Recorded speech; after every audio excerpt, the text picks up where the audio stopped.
Hello, welcome to another episode of the Blackout Tips podcast. I'm your host, Roderick Morrow, and I'm here with my co-host, Karen Morrow. I'm his wife. Oh wow, you just gonna tell the whole world like that? We're just trying to keep it on the low. It might be somebody that might think we just close personal friends. Men and women can be friends. I mean, they can be friends. You are a close personal friend of mine, Karen. I don't know if you know this.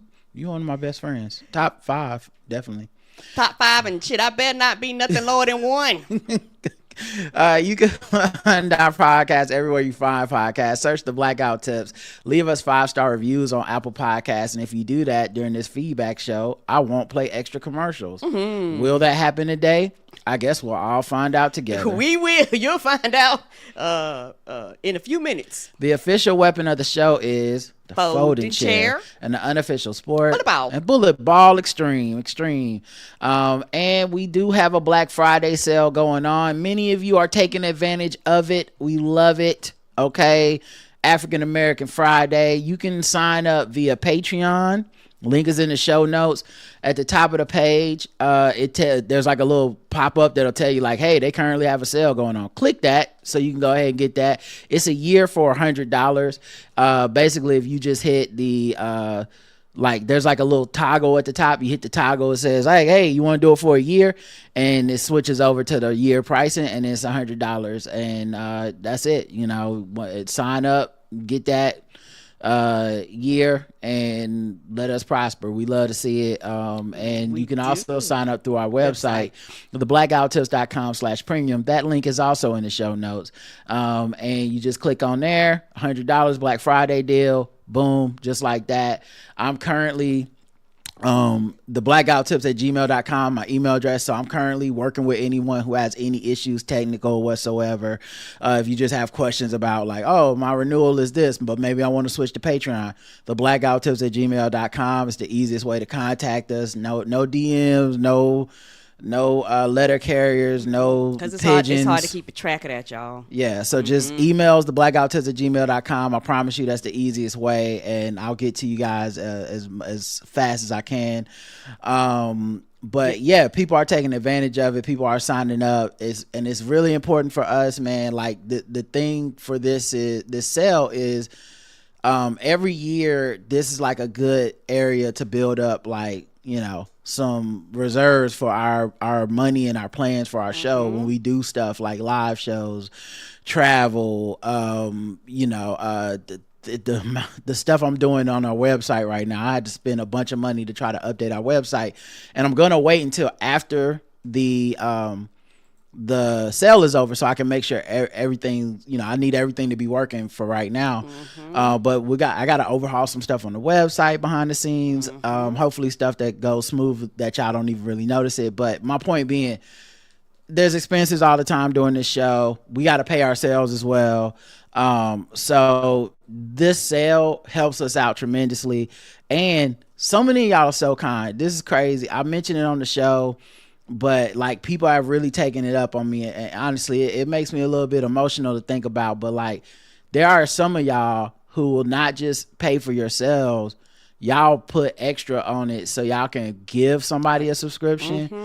And I have given out probably 4 or 5 subscriptions already to people that, you know, had to quit their subscription for whatever reason. Yeah, for whatever reason. Or, you know, or they just was like, hey, I would like, if you still have a gift subscription, I would like one. And so far, like I said, I think 5, like a couple people paid for like one dude paid for just 2 people. He didn't even get it for himself.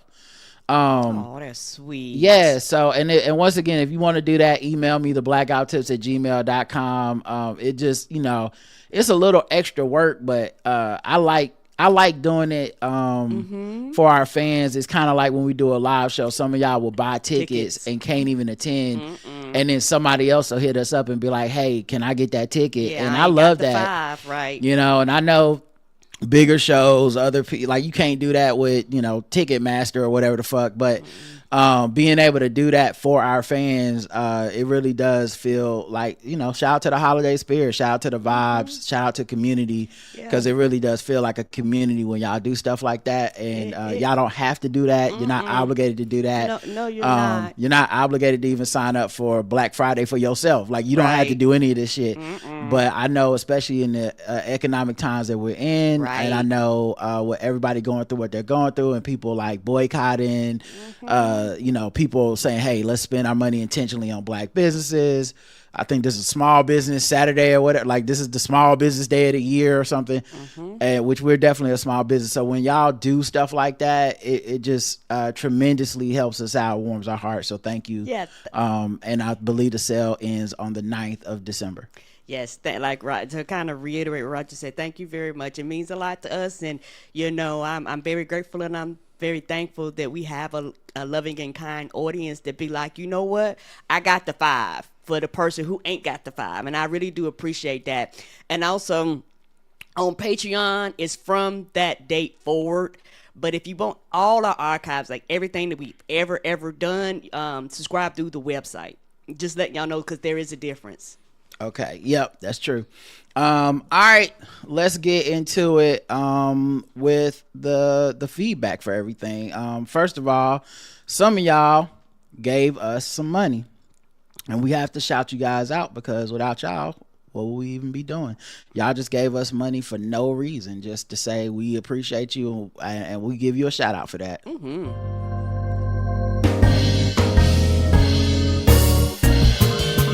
May I have your attention?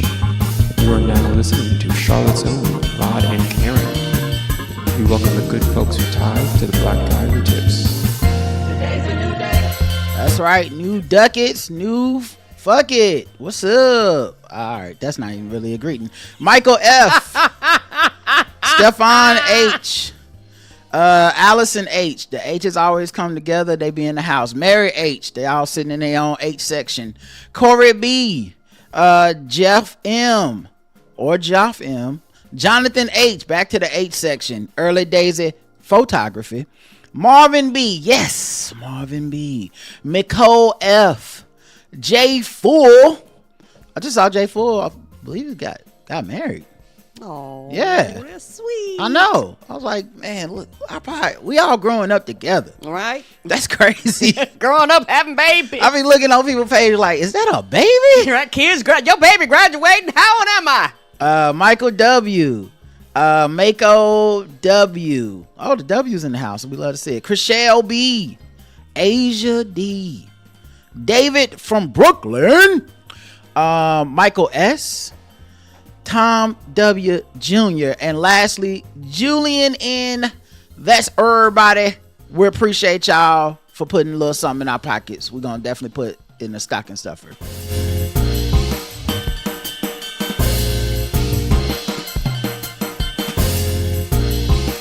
All right. No 5-star reviews. So you know what that means, guys. You blew it. You really blew it this week. Y'all let us down. Yeah. So let's take a little break and give you guys however many ads iHeartRadio feels fit to throw at your face. I hope it's not for abortions and another Trump commercial and ICE, but I don't know. I don't control that. We don't pick them. Ladies and gentlemen, please remain seated. This is just a commercial break. Relax, sit back, enjoy. This is just a commercial break. Do not get the break. This is just a commercial. This is just a commercial break. Yes. Thank you, ICE, for those lovely messages after ruining my city for 2 weeks. Right. Harassing brown and black people and locking people up, making all the businesses closed, construction shut down. Fucking up the restaurant hours of my favorite places. But I appreciate y'all for the money that these folks won't leave 5-star reviews for. All right, we only did 2 episodes this week, and you would think, why are we even doing a feedback show? It's just 2 episodes. I thought a lot to say, but oh my God, what the fuck? Can we do anything without y'all? No, just we appreciate it. It's been busy. Thanksgiving, we done been to Hornets games. We got to see family. We've been having a good time this week. We took a couple of days off. Y'all didn't take a day off of these comments. The first episode is a feedback show. 3189 woke up this morning, shot myself a bear. We had 17 comments. Woo, yeah, what the hell is we talking about? Now listen, I'm gonna be honest. I feel like this is becoming a thing between Appia, Sean, and Raphael. Whatever's happening with this, I don't know when it will exhaust its limits for me. Because I gotta be honest with y'all. Y'all listen to the show for honesty. I'm sure there's a point where I'll be like, I don't care about these pigeons, and it's been turning into pigeon fan fiction for 7 months, and I'm done. I don't know when that day is. It might be today. It might be in the middle of one of these comments, but I'm just letting y'all know it's nothing we said that required 17 comments on this episode, and how many of them are about the show is what's important here. If y'all just want to talk to each other, I might skip those. Okay. Appia says this show could have a subtitle: The Black Guy Who Tips Processing Your Animal Trauma in a Great Community. We had talked about snakes, black dolphins, bear racism, and were discussed with the P bird. I'm afraid to name now in length. This is just what I remember. And chickens. Thank you for giving us a space, even in those discussions sometimes take over the show. Obviously, the need to process is strong. I think we need an official animal of the show, and I don't want to be thrown out, so I'll say the black dolphin. I mean, black dolphins is pretty dope animals, you know. They do kind of fit the vibe of the show, because people call them killer whales, but they cuddly. You know, just leave them alone. They'll leave you alone. I'm glad they will. Stay out their waters. Sean says, your comments about the redhead pigeon remind me of the Prejudice song by Tim Minchin. A couple of G's, an R, and an E, and an I, and an N. Just 6 little letters all jumbled together have caused damage that we may never mend. Only a ginger can call another ginger. All right. I don't know. All right. Sean says, while roast pigeon is a great culinary alternative, oh my God, what is happening? First of all, I'm sorry. That's not even the first comment. This is a whole thread. Yeah. Oh my God. This is a whole thread. I'm gonna show y'all in the chat what this is. Cause like this is what I have to do this show. So this is Raphael's comment, right? Mm-hmm. And then Appia, and then Sean, and then John, baby John, then Raphael again, then Sean. Like, this is what I be going through over here, y'all. I'm reading the whole. You mean the blog post? It's a Reddit post at this point. That's hilarious. I thought some Shoe Booty had created something for this or something, so I won't have to do this with my life. But okay, that's hilarious.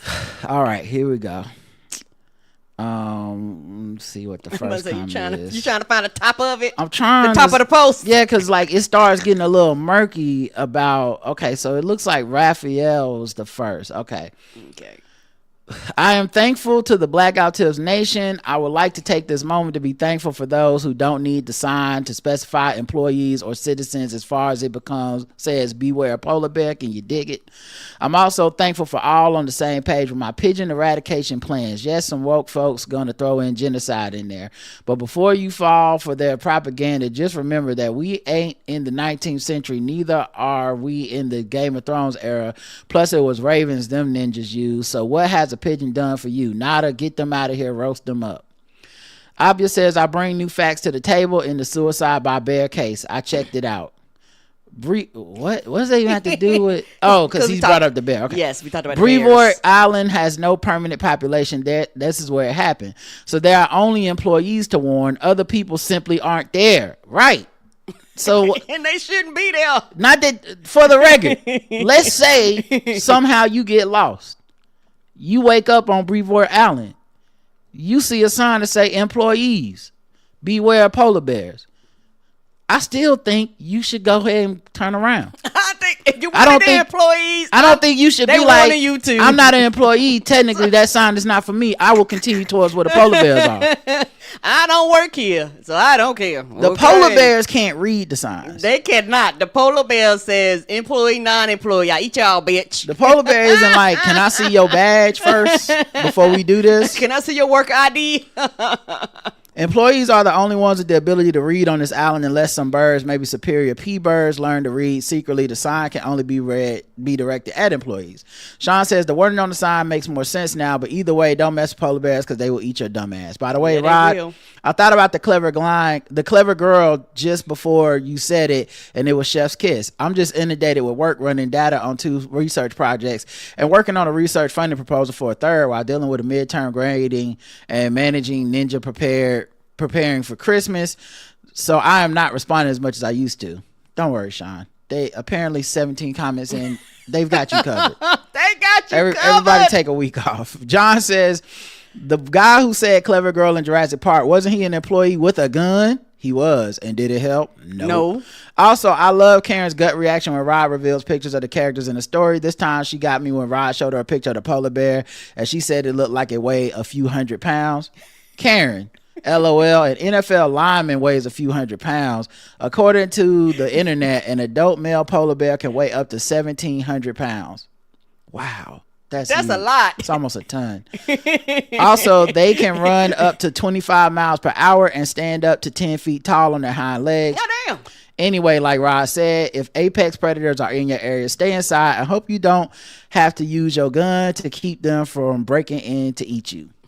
Right. I said a few hundred pounds because that's a lot to me. And so for me, you make it sound even worse than my mind went. My mind went, that's a few hundred pounds. I didn't know it was in the thousands of pounds. Brevor Allen says Rona Raphael is where I'll run to when the zombies arrive. Nobody will think to go there. I already speak Crow and Raven along with orcas. Everyone who laughed at me will beg after they see me posting videos riding around on a polar bear, reminding everyone about the signs. Don't come here or you die. I'll be eating a roast pigeon too. Man, I'm thankful for sign inventors. Sean says, I saw the sign and it opened up my eyes. I saw the sign. No one's going to drag you up to get into the light where you belong. But where do you belong? I thought you didn't have time, Sean. Get back on the research project. You just giving me work. Sean lied. You lied, Sean. That's hilarious. Here come 2 more comments by Sean. Y'all giving me homework and shit.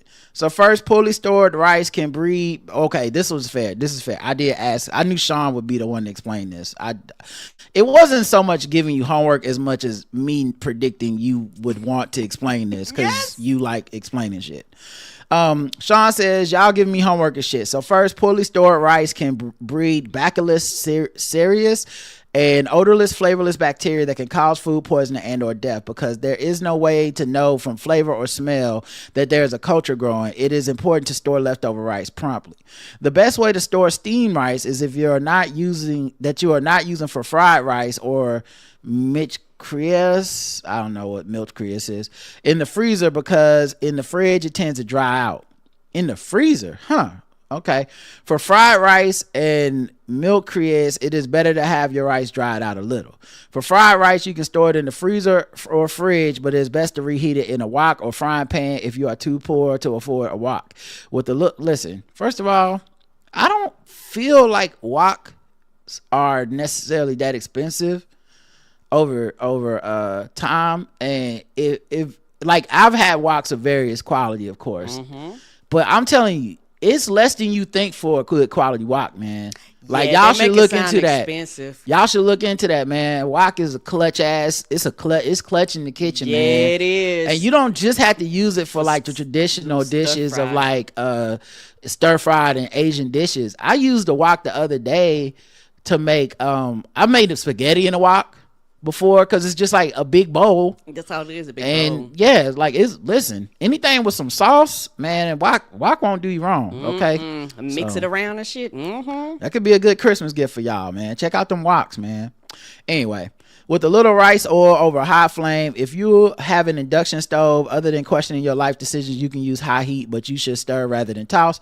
Sean says you should reheat steamed rice in the cellophane wrap that you froze it in 500 to 600 watts. I don't even know what that means. I don't have a wattage button on any of my appliances other than the microwave, and I can't control the watts. Like the watts is what the watts is. Yeah, the watts is whatever the whatever is microwave say is gonna watt today. Yeah. I don't know the difference between medium watts and high watts. I'm assuming it's a percentage, but they don't tell me the percentage. Ann says, just heard about JL running for Congress, not in his district, so I can't vote for him, but will definitely support him. Listen, that's just like his comedy fans. Okay, he's prepared for that. This is what he was born to do. His comedy career has prepared him for this political career.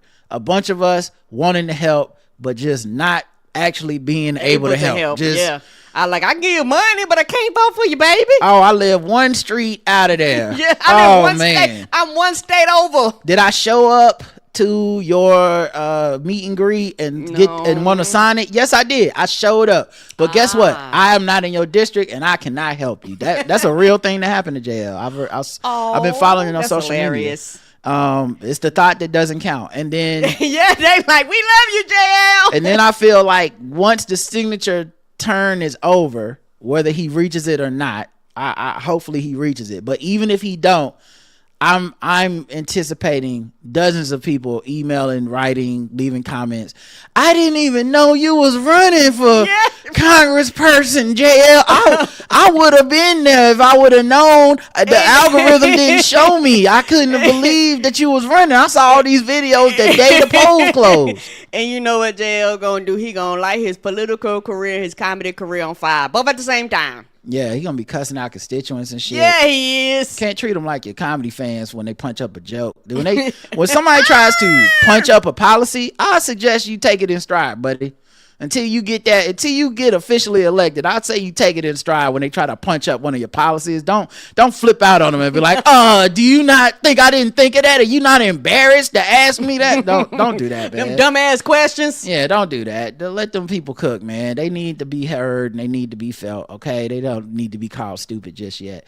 And then the other people are gonna be like, man, what day is your signing? Saturday? I'm out of town. Yes. Oh, too bad. That's the day. I just missed you. Oh, man. I got a concert. I drove right by there. I actually work at that Starbucks, but I took the day off when I heard you was coming. Carmen J says, me up here wondering if EVE is from Lenore. Everybody related there. And she says, nope, I'm in a small town in Brunswick County. The biggest city is closest to is Wilmington. I won't name it just in case my ops are listening. Yeah, I wouldn't name it either because I know y'all ain't got no Arby's in there.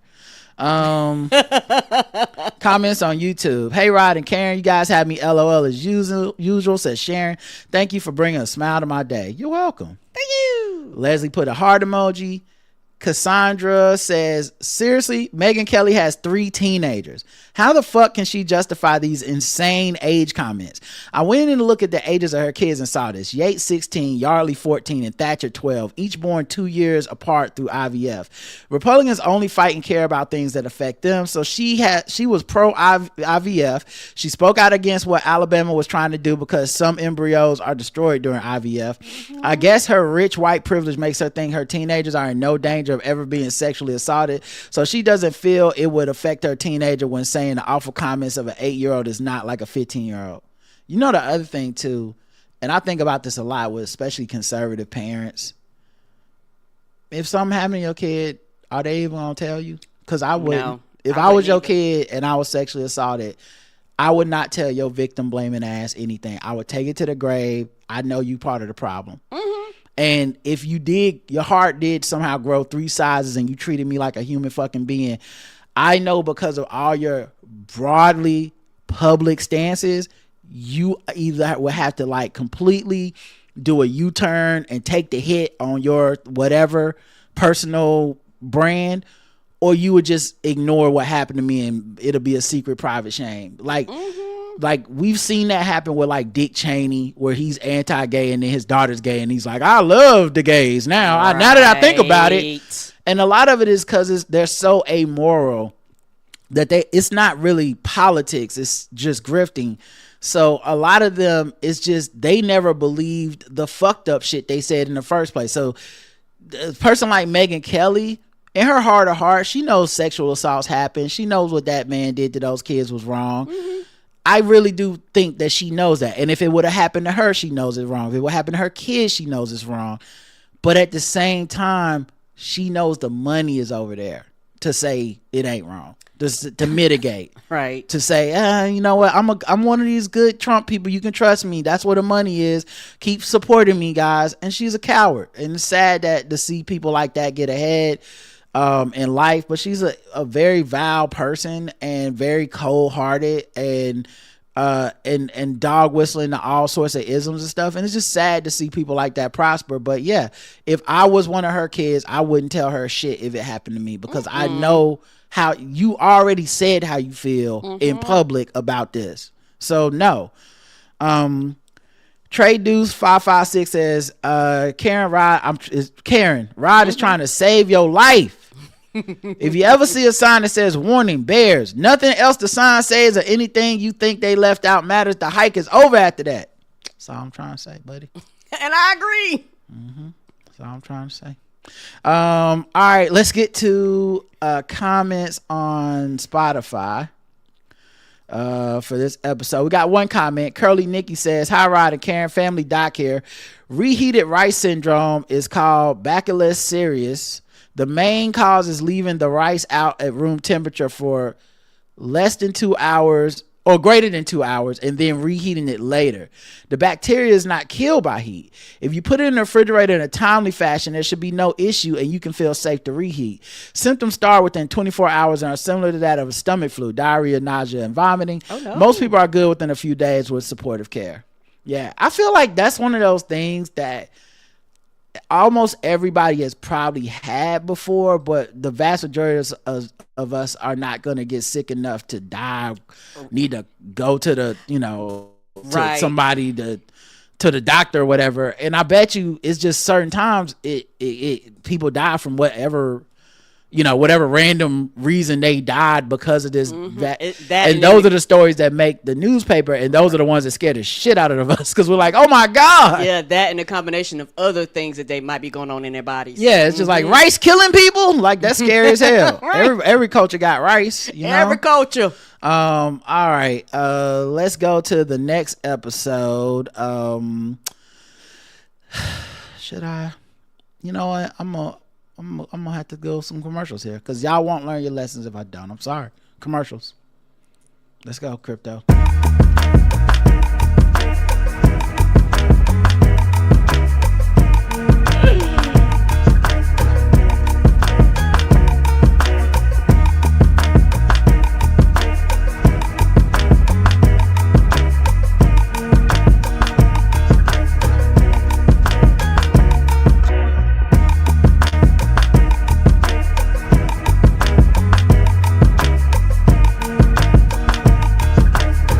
All right, the next episode and the last one of the week is 3190, the superhead of politics. All right, we got 6 comments on this one, so not enough pigeon talk apparently. Appia says the turkey story is just proving my point about the subtitle. Rona Raphael says, oh 9, here we go again. Sean is sharpening his pen while Rod is going to need a bigger drink. Ja, I do agree on the subtitles. Haha. See, Rod, I love you. Not trying to overwork you. Parava Karan out. You still made me say that nickname that's not catching on. Sean says, I refuse. Your mama call you Rona Raphael. I'm calling you Rona Raphael. Sean says, stay sharp and you don't have to get sharp. Rona Raphael also says, I just had to shout out them kids at all the colleges that didn't give that ugly soul sucker Candace Owens so-called Blexit any energy. And would you look at that? It just fizzled out like a vampire from a Tubi movie. Trash, as the great Dom would say. Made me wonder if other kids have boycotted folks such as the white MLK. Would that Ezra Klein inspiration become a name?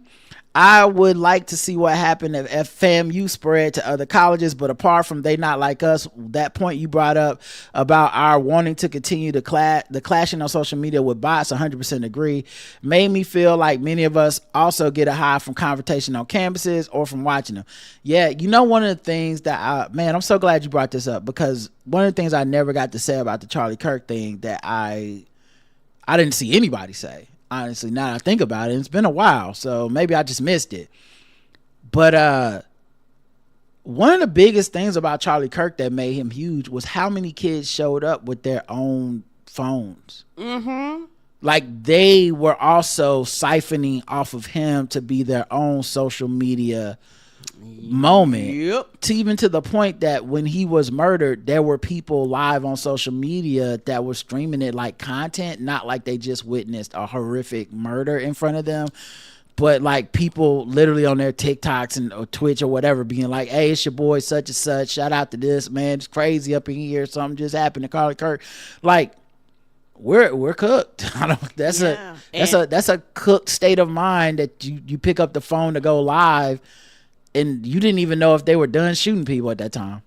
Nope, didn't have any idea. And the thing is, this, in my personal opinion, this would have been covered completely different if he wasn't the target. Like, if they would have just went and just kind of just shot everybody at the crowd, this would have been a mass shooting and people would have ignored the fuck out of it. Yeah, we'd have talked about Charlie Kirk, but because he was the single person in the it was an assassination, right. But yeah, it just says, but I just think it says a lot about the social media of it all, because a lot of those people, I would presume, especially with them being college students, I would guess the majority of those people don't agree with Charlie Kirk.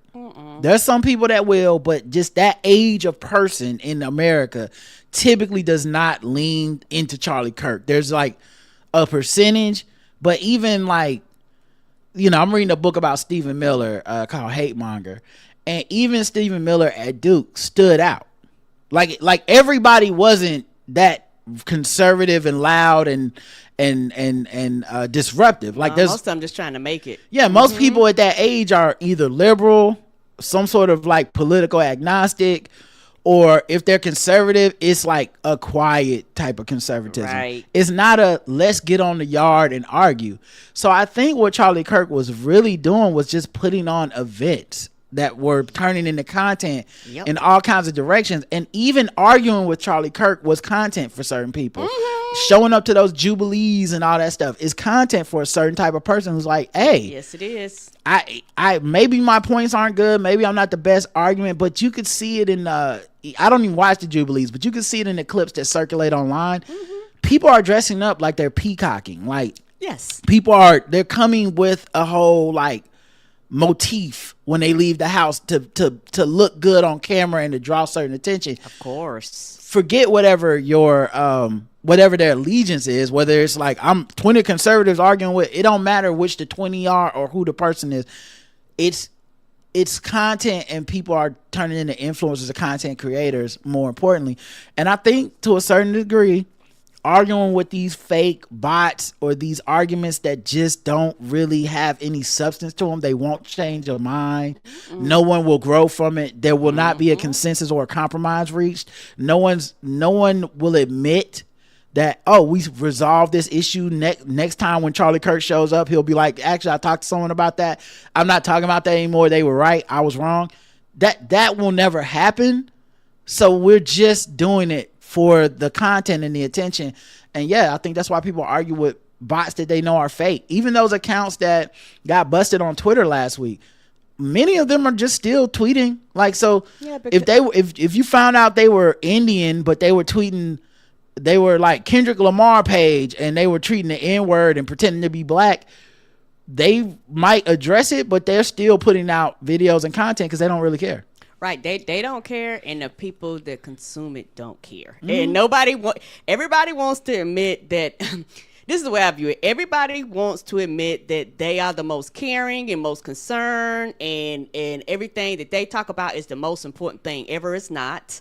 For the most part, regardless of how much you use the internet or how little you use the internet, for the time that you're out there on the internet, because you're out there for purposes, like for self purposes. You're out there to be seen, you're out there to be heard. Even if you're lurking, you're still present. And so you being present, somebody's watching you. You know what I'm saying? You claim you're watching other people, somebody's watching you too, because we're all kind of just looking and staring at each other to see what happens. People want to be watched. Yes.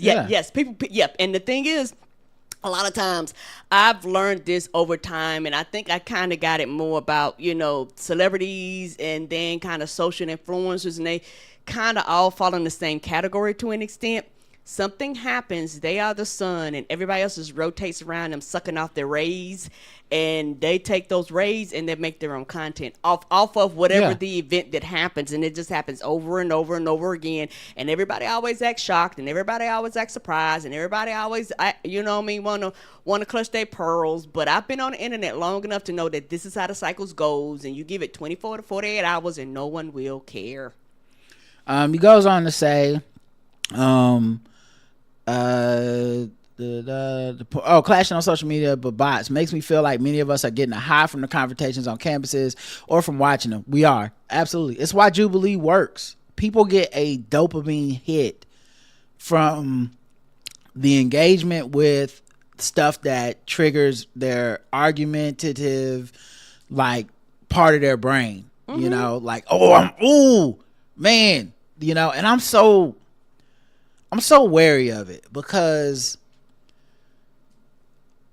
there are people who I think are extremely sketchy, who lend well to stuff like Jubilee or 20 conservatives versus such and such.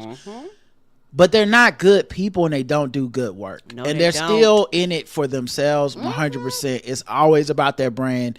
And they'll sell you the opposite point tomorrow if they can. Yes, but, they will. Even with someone that people consider righteous and good, like Mehdi Hassan's like, I'm just so good at debating. I wrote a book about debating. You can debate. And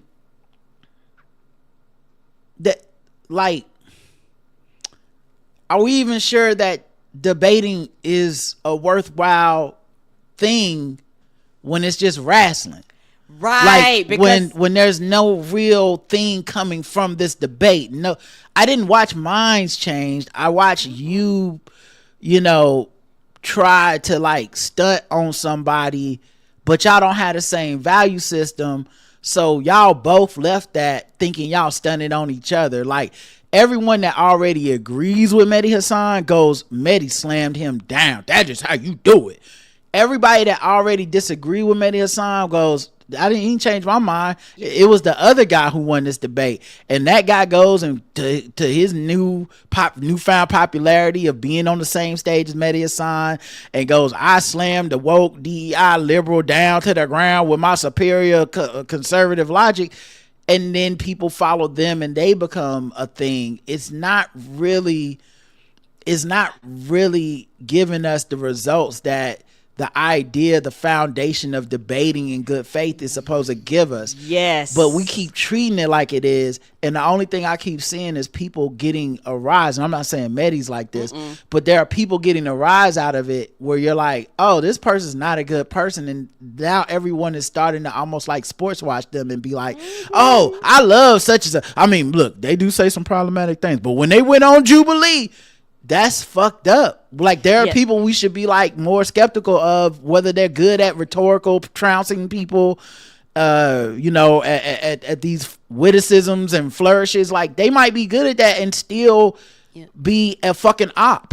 Yeah, and also we go debate, but we're not really having debates online. When everybody talk about Michael Jordan versus LeBron versus Kobe, we're not actually having debates, y'all. We're actually putting on a performance. It's a show. That's all it is. And they just use debate as a way to kind of get people to come in, and they use debate on quote unquote. Now you have to pick a side because now it's a quote unquote debate. But when you're having like a true debate, you know what matter facts. We all have the same set of facts. We all are based in reality. I'm not coming with my set of facts, and you're not coming with your set of facts, and then we call that debate. That's not a fucking debate. When you have a true debate, there are some fundamental things that both parties have to agree on so that you can have a true and a honest and a fruitful conversations. We're not really having conversations. We're just yelling at each other across the room. and calling it debates, but it's not really a debate. And I've realized that over time. And like I said, somebody like me, I have been around people who argue for argument's sake and shit like that. And a lot of those people love debates, like people who argue just for argument's sake. And a lot of these debaters, they do that because they could flip on one side, then flip on the other side, you know, the devil advocates and all that type of stuff. They just like to just be in there just to get people riled up.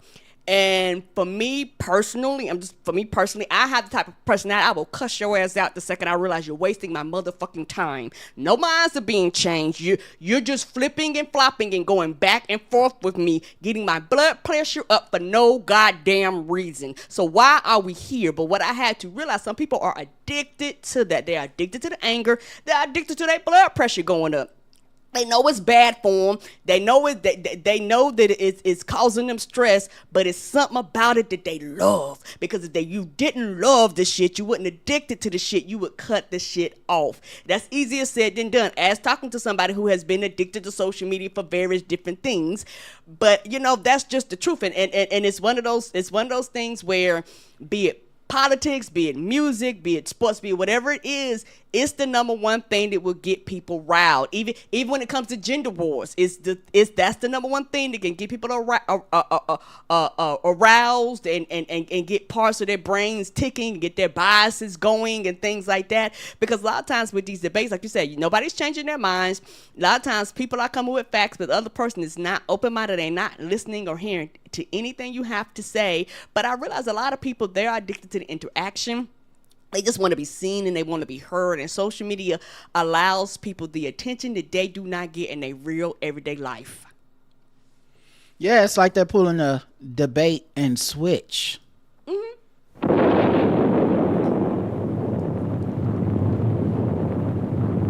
That was me dropping a bomb.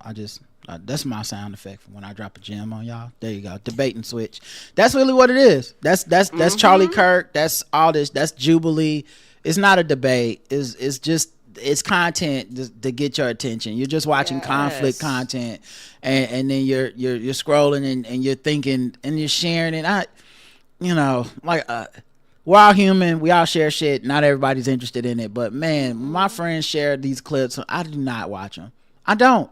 Like, oh, look at this. So-and-so said such and such. I don't give a fuck about them people. I don't either. I already know how I feel about it, and nothing was changed. Nobody's going to look at that clip and go, I had felt the opposite, but this person convinced me racism was wrong. Anyway, Rona Raphael says, so while Candace can't get hers to work at the HBCU, it will work at a PWI. I hope that I'm wrong, as I'll prefer that world as such, where young people who boycott it. Sean says, who could have had a VA? Oh my, that's a call back to the 80s and I'm all for it. Oh, she could have had a VA. Mm-hmm. EVE says, when I saw the title of the show, Superhead of Politics, why did I think it was about the rumors of Dump sucking dick in the Epstein files? That's not a pleasant image to have in your mind. Yuck. Well, why'd you put it in our minds? I don't give a fuck about that. I got this.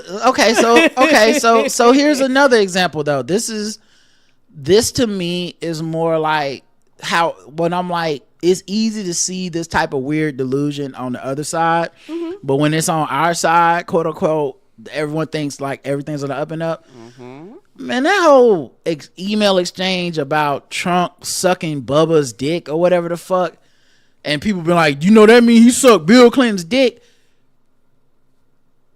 Idiots. Just what are y'all doing? Can we be serious for one goddamn fucking second? Talking about the Epstein files, and y'all turning into like the fucking Quan Mills book. Like, what are y'all doing? What are y'all doing? It's real victims to this shit. It's real shit that happened. And y'all like, maybe Bill Clinton got his dick sucked by Donald Trump.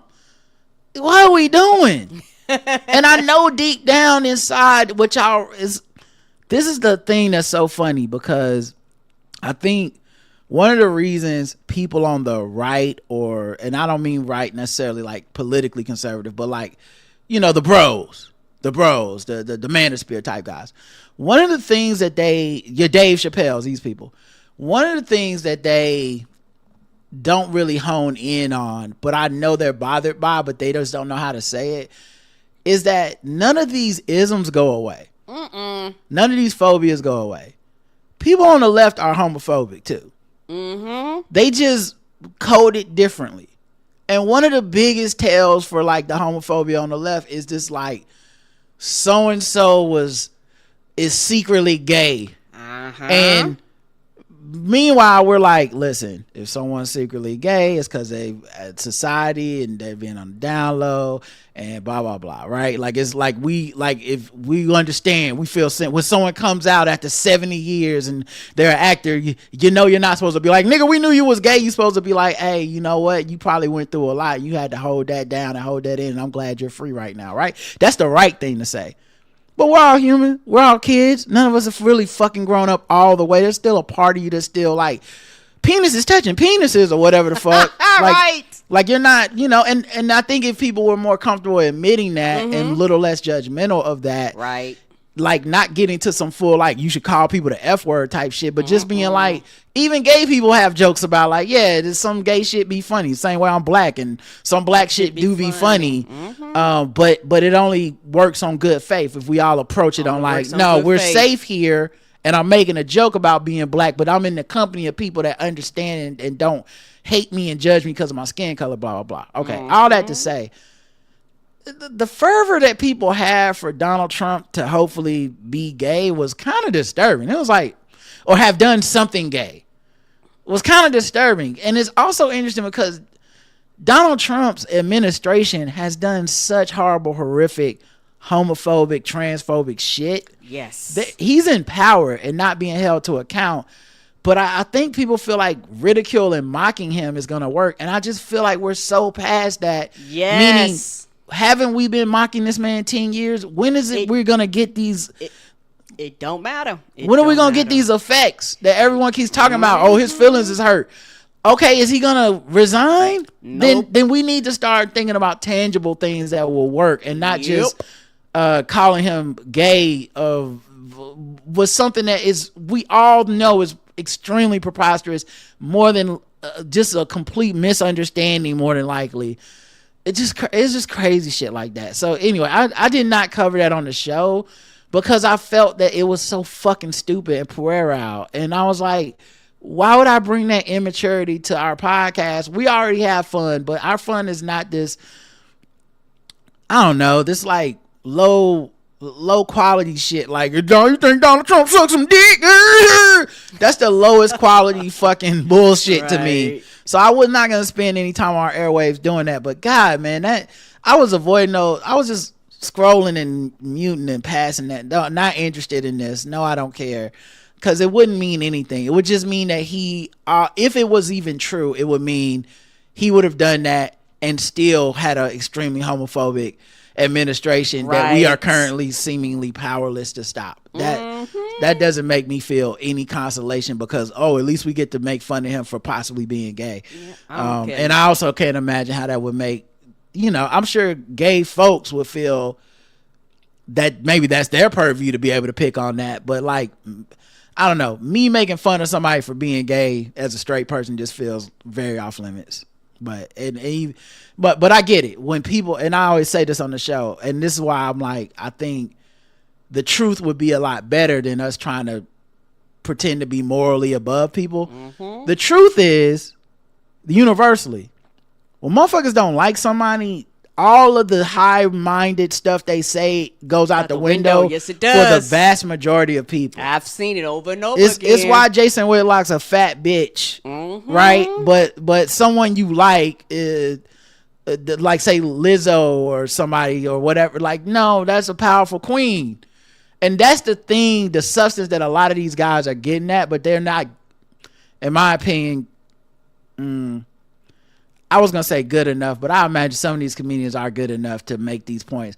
They don't think it's profitable, lucrative, or understandable enough to really voice it in the way I'm saying right now. And maybe it's just not funny enough to say it the way I'm saying it. But what their point is not to say like, homophobia is great, we should love homophobia. I think what they really mean to say is everybody's still kind of immature and homophobic. Don't make me feel bad because I know this shit and my job is noticing shit. I'm not against these folks. I'm just noticing this. Here's the humor in this. The same way I find the humor in whatever fucked up situations happen all the time. But the wires got crossed and it just turned into like, no, the kids are wrong. I am the only funny one. And that's why it sucks. But there's something deep down in the core of their gripe that does resonate with me when I see stuff like this take off in political spheres that otherwise seemingly try to be extremely welcoming to LGBTQ people. Yeah, they do. But it's like, ha ha, he was sucking a dick. We found him, y'all. And it's like, okay, but like, I'm not even saying it's not funny. It's right. just, you don't get to then turn around and be like, when this other person said it though, that was wrong. Like we're all a little bit wrong all the time. Yes, you know? we are. But if we won't admit it, that's the wrongest part of it, you know? Anyway, that's a cold, different tangent. But that's why we didn't talk about it on the show. YouTube. Oh shit, I just realized I didn't do the poll for the last episode. Okay, I'll do the poll. I'll do 2 polls at the end. All okay. right. The YouTube comments for this episode, Super Hater Politics, we got 8 comments. All right, let's see what we got here, guys. 8 comments.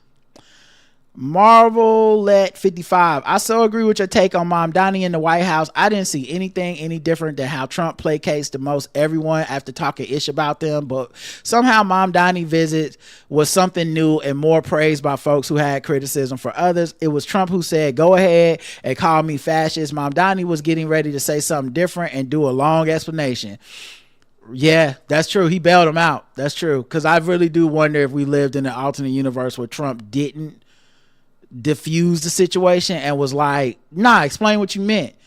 If he has to have an explanation that walks some sort of a line that the people who are partying on him being like such a purist or whatever would not get to have a win right there, because he would have had to do some level of deference to Trump in his presence that those same people would have admonished any other person for doing. Right. But for him, they would have tried to like be like, no. Let me tell you why it's okay to say Trump is not a fascist now. It's like, nah, you weren't saying that when anyone else had to go up there and work with Trump and had to clearly, you know, play the system. You was just saying this is what's wrong with the system and what's wrong with these Democrats, and we need to elect other people. The part I heard clearly is Trump saying he would like to have having the Bernie Sanders supporters who, when Bernie was out of the race, voted for him. Mamdani gives a cynical smile as if to say, I voted for you too. Let's not forget how anti-Harris Mamdani was. Yeah, I don't know. So once again, I'm thankful that I did not follow this dude like that, and not out of any animosity. I'm saying I don't have any animosity towards Mamdani because I purposely stayed out of this. Same. I don't know about his anti-Harris ways or leanings. I just truly did not follow it. And I just felt like I do with all elections. If he was the best choice on the ticket because of the offerings that were available to voters in New York City, then that should kind of be the only thing that matters. I don't need him to line up with all my points of view, but yeah, I did not even know about him being anti-Harris, but it is what it is, you know. As a Bernie mentee, I'm giving the side eye. The guy was a part of the vote uncommitted group against Harris. I feel he still didn't vote for Harris. Oh, so we don't know. I feel he voted third party for the far left, like the far left did, and or voted for Trump. Unpopular opinion. Most complain he didn't get the support of Democrats because he, like Bernie, didn't support the party he was running as. Now Mamdani is going to get that smoke of the leftist raft that he was once a part of. We are short-sighted and quickly forget the beginning of any story, as we always start in the middle. Thanks for the show. Love you guys. Take. Yeah, here's the other thing I'll say, though. He's already endorsed, or I don't even know if it's endorsed, but no, he's essentially endorsed Hakeem Jeffries against Combat Jack's son. Why am I drawing blank? As Shy, I think is his name, Shy Osei. So he's already done the thing that you get in office and you do. And I'm already seeing people argue back and forth about it. And honestly, I love that shit. This is welcome to the party, pal. Shout out to my man Corey Glover, and shout out to, of course, the greatest Christmas movie of all time, Die Hard. But welcome to the party, man. Y'all in it now. Now you get to watch your guy have to make deals and make some political calculations. He can't just run for Twitter. That's what I love. That's what I love about the squad coming into the fold. I want to see people seriously try to solve issues. And whatever you say to get elected, I hear you. But once you're in here and you need to build coalitions with people, and just being the asshole who goes, everybody's wrong but me, doesn't work. You have to start taking all the new blood that voted for you, all the new eyes that are paying attention, and they start learning how things work. Yes. And it's important because a vast majority of the extremely progressive online space is really about being extremely either unrealistic or uninformed. I 100% agree, because the thing with like the squad, like you said, they got in there, and then when it came for, hey, do you want to be on these boards? And them people say, hey, dog, you come in here with all this animosity and you expect us to open arms? No, we're not giving you these positions. See, that's wrong though. That's not what happened. So they wanted to be on these committees because that's what you do as a Congress person. You serve on the committees. And Nancy Pelosi pulled them into the committees and put them on those committees herself. So they ended up serving on the committees. This is why I don't shit on Nancy Pelosi. I think people are mostly wrong about Nancy Pelosi. I agree. Not saying there's no qualms, but like in general, they just underestimate how effective she was, and they are going to miss her the longer we go without her. Yes, and the more y'all realize that, and like I said, I'm not shitting on the dude, but when you realize like this don't feel the same under Hakeem Jeffries, the fight, the not losing a vote you bring to the floor, the getting everybody in line, that's the hard part of the job. Now Jeffries is, I think, done a pretty good job of that. It's the Senate minority leader Chuck Schumer that really seems to be like flailing with either control or the optics of control, whichever one is the truth. But my point being, like, I liked that Nancy Pelosi didn't shun the squad, because everyone wanted her to shun the squad. They wanted to do what you just said and to keep them out the committees. Fuck them. That's not how you get the coalition built. That's not how you bring in the new energy they brought into the party. All these people that essentially, no offense to these people, don't know shit. They just really don't. They saw a person on Twitter saying all the stuff they agree with, and they were like, president. Yeah. And so bringing them into the process to seeing like, oh, them talking all that shit, they might not even get to be on the committee. Right. So they might not even get to make this thing happen. Oh shit. And then that person, this is the real important part, people like a AOC being like, no, it's important that I am actually able to affect change. I'm not just gonna grandstand for Twitter like a Marjorie Taylor Greene and make it all about me and then quit and say, look at me, I'm better than these people. I quit. I never did shit for my constituents. She's like, no, I'm gonna help make the Green New Deal happen. What do I need to do to work within this frame so that I can bring about what I promised? And even as I lose some of y'all gonna be on Twitter mad at me like, she should have shut down Congress for the Medicare for all bit. Some shit she wouldn't have won, but would have made her a hit with a certain level of Twitter influencer. She didn't do that shit. She got in there and started using the halls of power to govern. That's so important, and that's a step I think a lot of people miss. Mom Donnie is going to be doing that. Yes. For a lot of these people who are just, hey man, I would have voted. I would have wrote in. I would have wrote in Bernie. These people, the some of them will be educated from, So now he does like Hakeem Jeffries. Okay, but I thought we were mad at Hakeem Jeffries because he didn't endorse him right away or whatever. I thought the DNC was the enemy. Why is he working with them? I actually think that's good for all of us, that those people will learn, because the rest of us already know this shit. Yeah, and also, like I said, one of the things about, like I said, AOC and the squad, you come in And I agree that Nancy Pelosi had to come in and basically be the adult in the room. Was like, hey, y'all, we all got to get along. They are people that listen to them. We can't divide the party up just because we don't like what they have. Not just the adult, the strategist. Yes. In you the know room. what I mean? Like, it's not about being friends or like this is the right way to do things. It's what would we rather have? We're supposed to have a majority, but we've ostracized these 5 votes who will always either vote against us, not vote with the Republicans, or do we bring them in and go, hey, you guys are bringing in fresh new energy.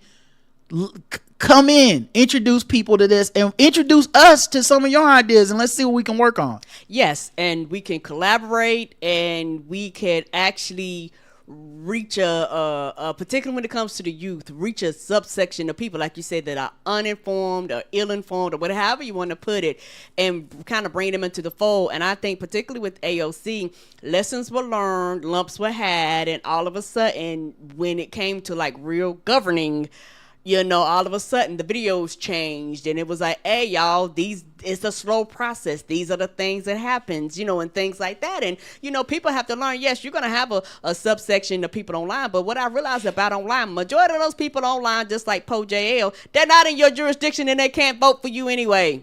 Yeah, I think also she's great because, and this tactic is great.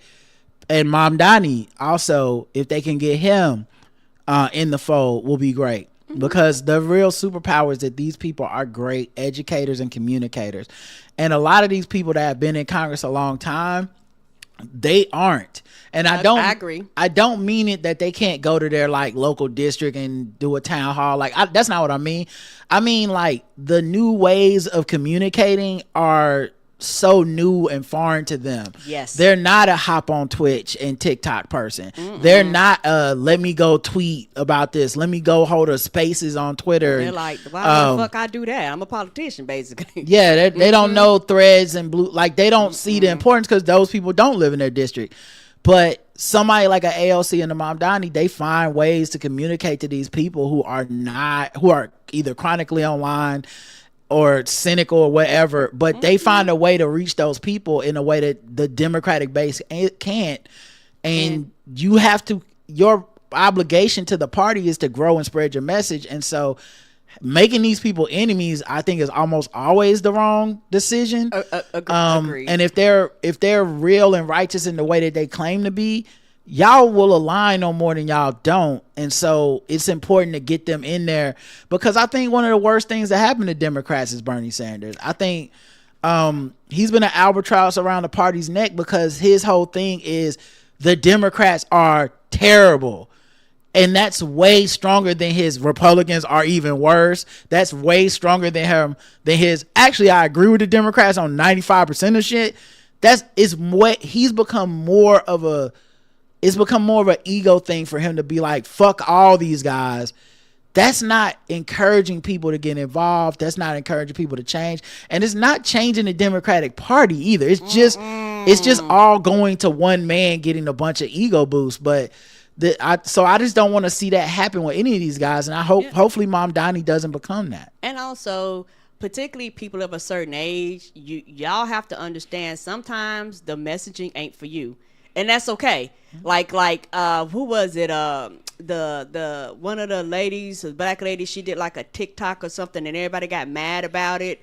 Jasmine Crockett. Yes. And I was like, oh, this message ain't for me. And I went on about my business. There's no reason to being mad. There's no reason to being upset. There's no reason. No, we're actually all on the same side. And a lot of times that's where that internal fighting comes. Sometimes it's absolutely pointless. And a lot of division is absolutely pointless. You might not like the message, but at the end of the day, if we vote the same way, in my opinion, that matters more than if I like how you presented it. How you presented it don't matter. And at the end of the day, if she can get people to come out and vote, if we can get, as a collective, we can get people to outvote Republicans, I want results. I don't give a fuck about your delivery. Yeah, someone said take a shot every time Rod brings up Ezra Klein. Did I bring up Ezra Klein just now? I didn't think I brought up Ezra Klein. That's you bringing him up. But they said who I never heard of before he was mentioned on this show. Ezra Klein has one. Hold on, please. Ezra Klein, huge deal in podcasting. New York Times guy. I'm sure has bestsellers. That says more about you than me, buddy. I just know who Ezra Klein is. Like that was, yeah, that's not deep. That's not a deep cut to know Ezra Klein, man. But anyway, Paul, appreciate you watching the show. Mm-hmm. But anyway, so yeah, Mom Donnie, I hear what you're saying about him. I'm glad I don't know that much about his anti-Harris shit. I truly don't know, and I don't really care at this point. Like, we'll see what happens in 2028 if Harris runs again, if we have elections, and if Mom Donnie is a factor in any of that. Yeah, and it's gonna be interesting because it's one of those things where, like you said, people love him now, but once he actually has to do policies and actually he'll lose some people. Decisions, that's part of it. Yeah, and everybody's popular till they get elected. It's part of it. AOC lost a bunch of people in the dirtbag left, as they like to call themselves, when she actually had to start governing. That's part of it too. And then I think she's a better politician for it. Yes. She plays less to the internet and more to reality now, because it's like, oh no, these motherfuckers are fake. That's fake love in the first place. And they'll turn on you. They thought they were going to use me, let me burn my whole career and goodwill down, so that I could do what? Go be a podcaster like Joy, whatever her name is, like Brianna Joy Gray. Like, no, that's not my career path, and that's not my aspirations. I actually want to help people. It's My Rap says, I love when we get the full version of the Negro Spiritual Fucking with Black People song. I said, leave me alone. I want to live another day and go home. Amen. Also, 0F with the don't need to wash my chicken PSA. My people, we must free ourselves from obsessive cleanliness. Washing chicken spreads more germs. Y'all doing more harm than good. Also, shout out to the AP for using a black woman in this PSA. They knew exactly the demographic who needed to hear that. Yeah, people was mad as hell on Twitter. Why you using her? She a op. Because it would have been a white woman, y'all be like, why this white woman to come over here telling us what to do? Right, this racist. Right. Anyway, I appreciate the PSA, and I'm not offended by it, and I do think the whatever the social media version of black people's cleanliness thing is crazy. It's going too far. Yes, it is. It doesn't make sense. I was like, nobody lives like this, y'all. Yeah, like that's just OCD at that point. When you don't soak your soap in Pine Sol before washing your skin. It's like, no, and no one should. And you should probably go talk to the lady. Talk to a dermatologist. You're tearing your skin up. Candace Owens is trying to interrupt any of the HBCU's homecomings is blasphemy. Girl, bye. The fact they can't even do it on campus is hilarious to me. Damien says, when the subject isn't racism, it's always Taco Tuesday at the White House. Shane Chicago says, enough white girl time has passed. I don't even remember when I said that, but that is hilarious. Adrian Joy, probably about Newsy. Olivia Newsy. Yeah, white girl time different than regular people time. Clear it is. I'm like, you was fucking people for scoops? Give it 2 years. You can come back. You can come back. You can be the head of Vanity Fair if you play this right. We don't care. Rest of our careers would have been over. Mm-hmm. Let's see.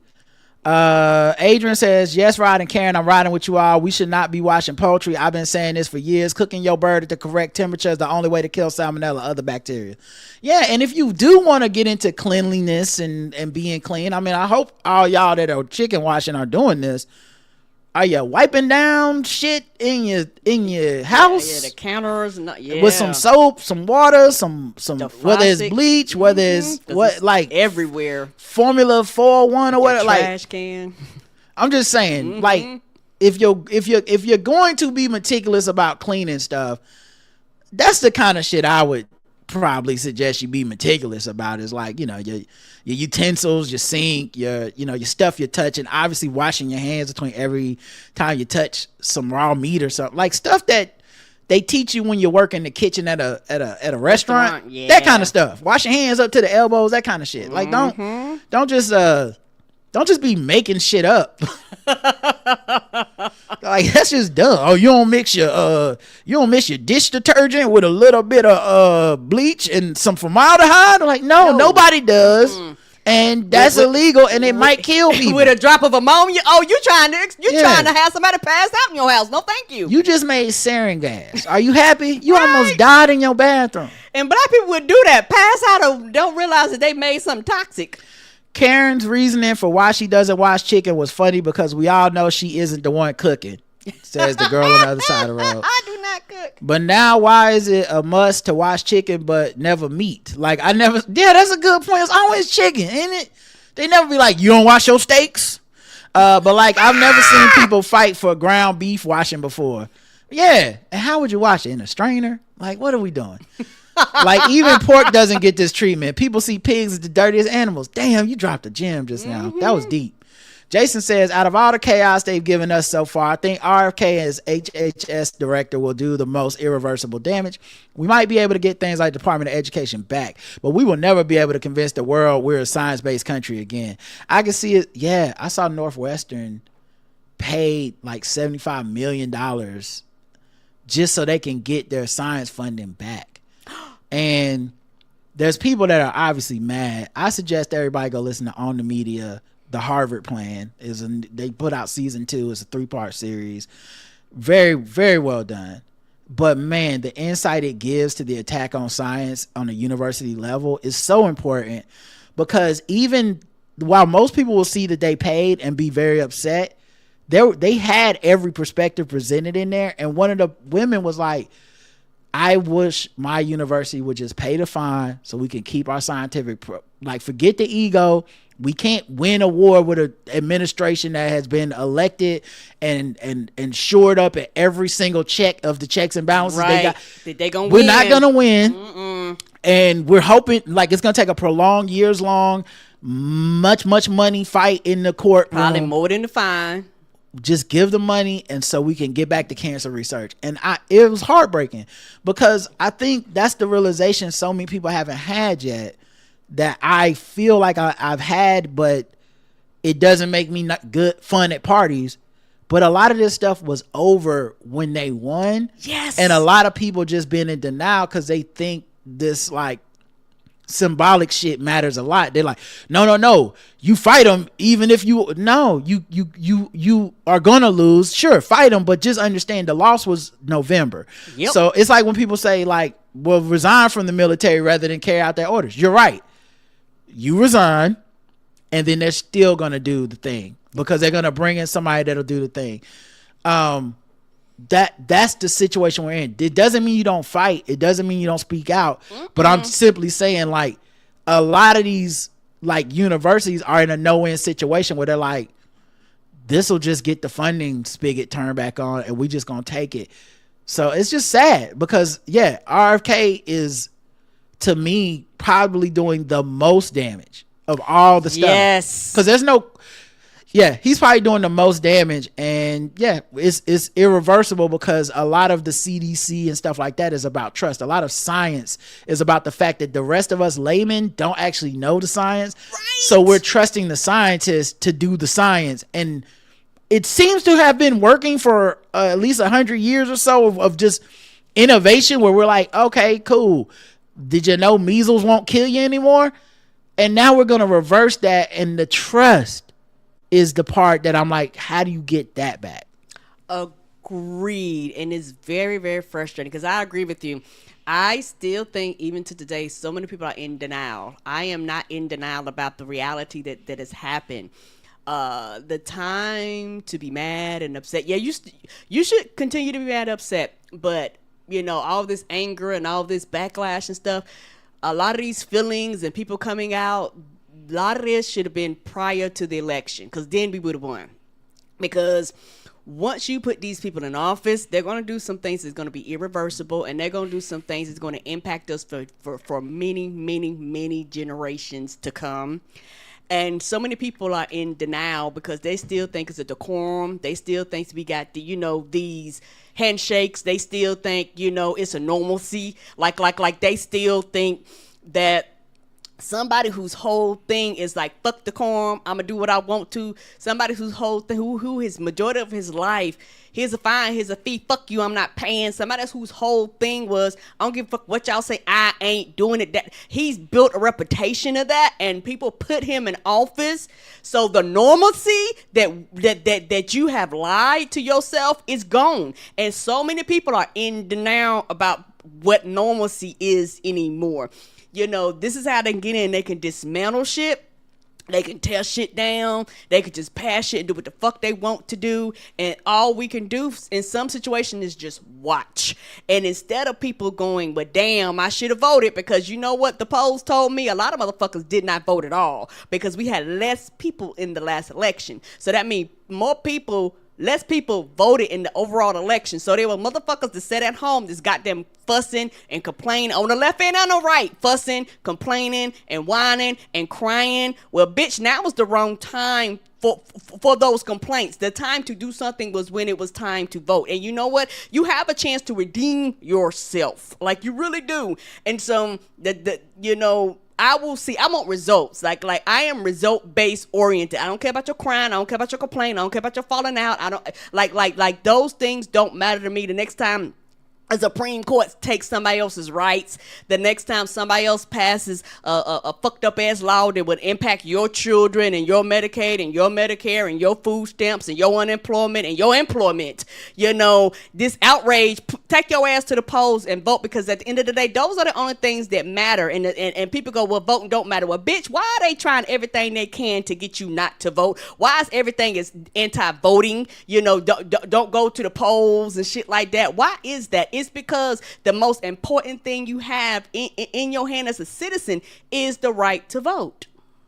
Yeah, and the only thing I would add to that is they'll never redeem themselves in my eyes. But they shouldn't be doing it for my redemption. You should just be voting in ways to mitigate the harm in this country, because it's honestly the best thing for all of us. But yeah, if you're looking for redemption, America's fucked off too many elections for me to even think of that. Let's see. I can see it's going to be a long 4 years of me having to separate Zoran from his fans. I really thought nothing of his meeting with Trump except all of the super lefty geniuses coming out with the super creative take. Trump embraced him more than the Democrats. It's always go back to just hating Democrats. It's fucking crazy over there. It's dumb. If that's your takeaway, Zoran didn't play Trump. Trump played you. Trump typically acts super friendly with any man he meets in public. The only person he went at with was Zelensky, and he had the whole cabinet and the generals in the room at the time. MTG, yeah, what's funny about that is sometimes he's nice to Zelensky too. Yes, like that was that one meeting, but there's other meetings that he don't be doing all that grandstanding. But the point being, like, you're right. He played y'all, and I listened to that take from so many people, and I was like, oh man, they don't realize Trump sports washed them. He used Zoran as the sport.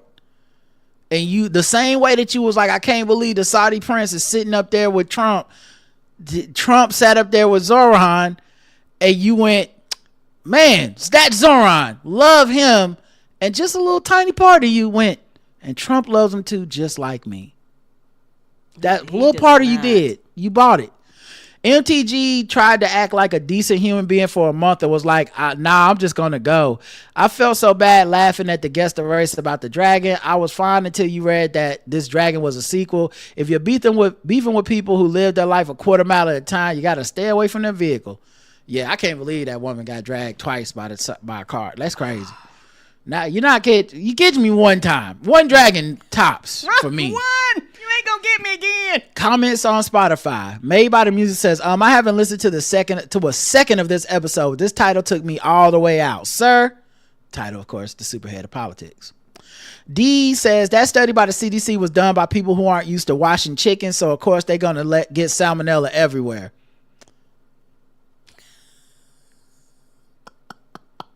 I'm not gonna call you any racial slurs.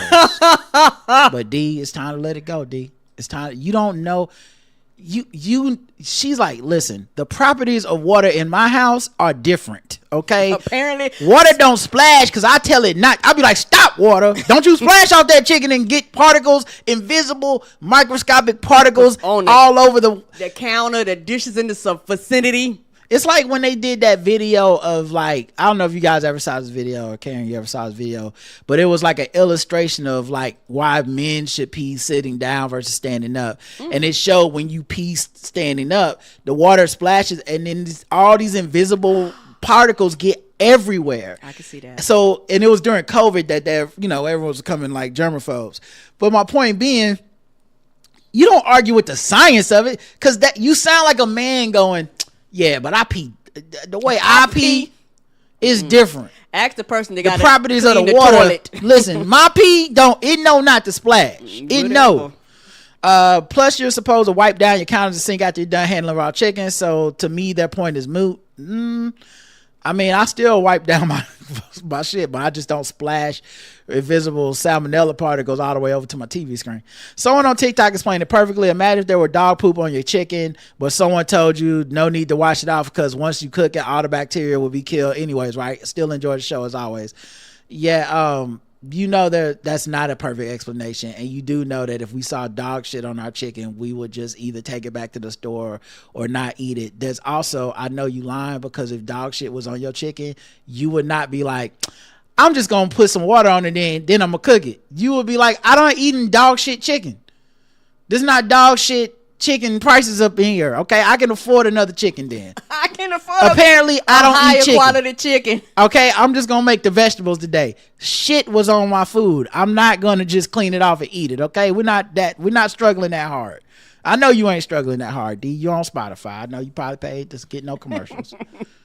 Pay the big fees. Oh man. All right, the polls were: would you go past the polar bear warning sign if you had a gun?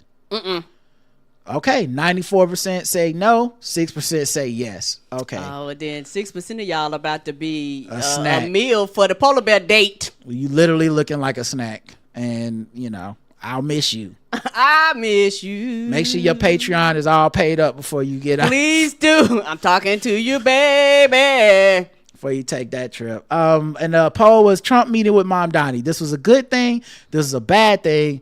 It was no thing at all for me. It was no thing at all for me. It ain't gonna make a difference. 85% they say it's no thing at all. 15% say it was a good thing, or 16% say it's a good thing, and then 0% said it was bad. So yeah, I really have not been following it like that, so it was not really a big deal for me. But I was wondering how people that were like heavily invested, especially because social media kind of encourage people, no matter where they live, to get heavily invested in this New York mayoral race. So I was wondering what our audience would think about it. I'm in the majority. And for those that think it's a good thing, I would wonder what they thought was good about it. And who was it good for? Is it good for Trump, or is it good for him? Is it good for both of them? I don't know.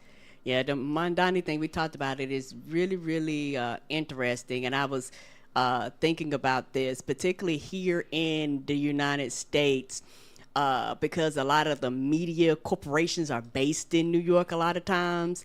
And so this is why a lot of people know more about New York politics than they know about their own personal individual politics in their own municipalities a lot of times, because it's presented to us.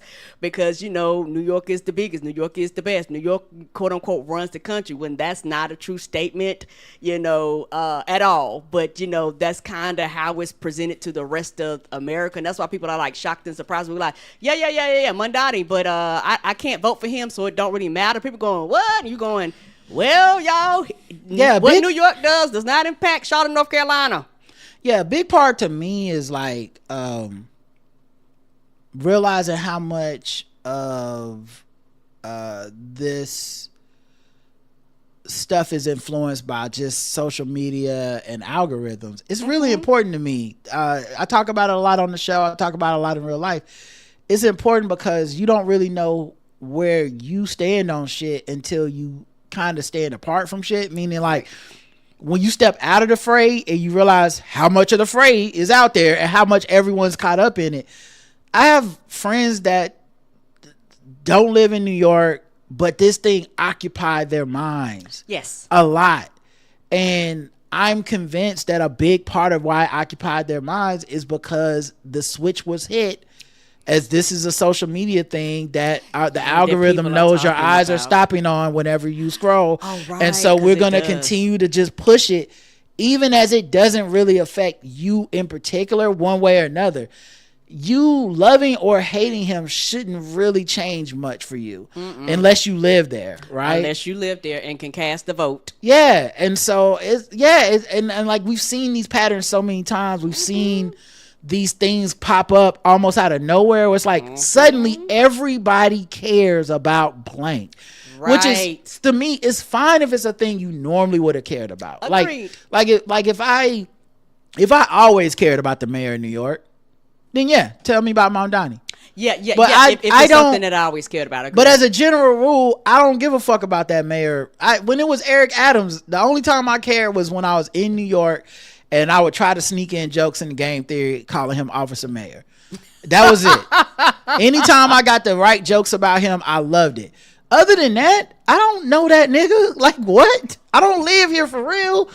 You know, don't stop and frisk me and I'm good. But yeah, so I just think it's interesting because I think Mamdani was a real big, like, they pressed the button on the algorithm. It was like, everybody needs to give a fuck about this. And I was like, I'm not trying to be rebellious, not trying to be contrarian, but I don't have to give a fuck. And I'm okay. I could be aware of it. Yeah, yes. I'm aware of it. I'm okay with y'all giving a fuck. But man, I'm not going, like, and this is the best part of my disposition with these things. I'm never there for the ride up, right? Up the escalator. And so because of that, you get a little judgment because everybody's like, we're all doing the thing. We're all Mamdani. And you're like, it's not for me, whatever. And it's like, you don't like him? No, it's not that I don't like him. I just don't care. Right. One way or the other. I hope he wins, but I don't because New York has to make these decisions. I just don't need to care. I don't need to see every campaign video. I don't want to see every tweet. I just don't care. Good for him. I hope it works, right? But the benefit is on the downside of the escalator, because it always comes a downside, yes, right? It does. AOC experienced this. She didn't do Medicare for all and shut down the government. I never get mad at them on the way down. Because I'm like, no, I didn't care on the way up. Didn't care. So I'm not going to care on the way down. I wasn't even secretly mad. Like some people do this thing where they pretend not to care, but really it's that they actually don't fuck with this person and they can't wait for their downfall. And then the day they fuck up, they be like, aha, I told y'all he was never shit. There's no secret agenda, anything, y'all. Yeah, I'm just saying for me, it feels good because when it does happen, when he met with Trump, if it would have went bad, I wasn't gonna be like this motherfucker. It was like, he gotta do what he gotta do.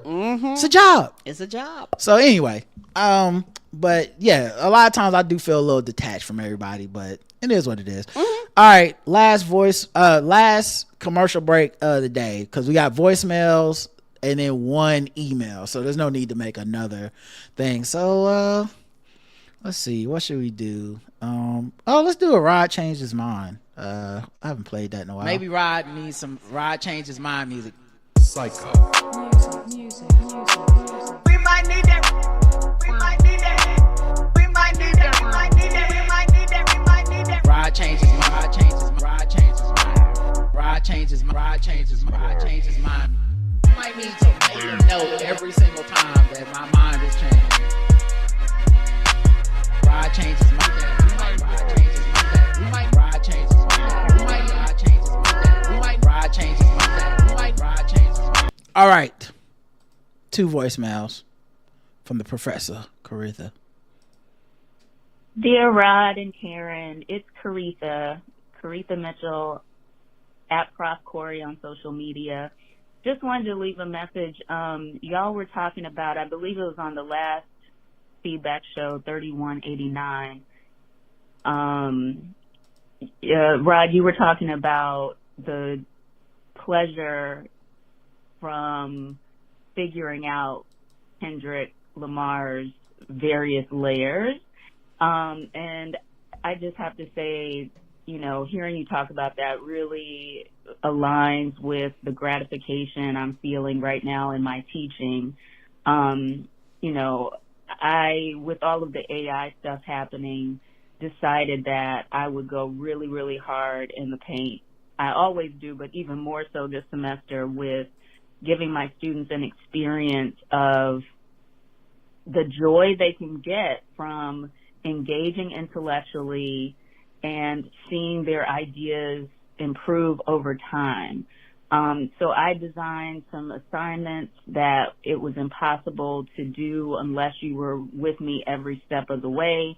in addition to what I've always done for the past 20 years, which is give quizzes regularly on the reading, and they're oral quizzes, so you can't, like, you have to know. Either you know or you don't. Agreed. Either you read or you didn't.